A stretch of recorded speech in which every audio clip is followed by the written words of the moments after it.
Exit نے کہا ہے کہ اگر ایران نے معاہدے پر عمل نہیں کیا تو امریکا دوبارہ حملے کرے گا اور ایران کو جوہری توانائی سے دستبردار ہونا پڑے گا۔ پیٹ ایگزٹ کے مطابق امریکی صدر بھی کہہ چکے ہیں کہ معاہدے پر عمل نہیں کیا گیا تو ہم کارروائیوں کے لیے تیار ہیں۔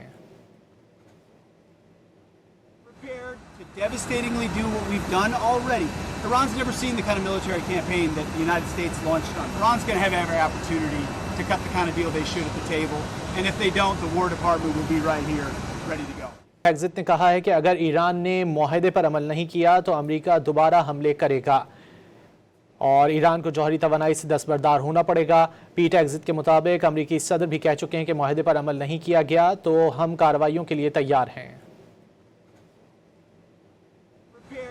Devastatingly do what we've done already. Iran's never seen the kind of military campaign that the United States launched on. Iran's going to have every opportunity to cut the kind of deal they should at the table. And if they don't, the War Department will be right here, ready to go.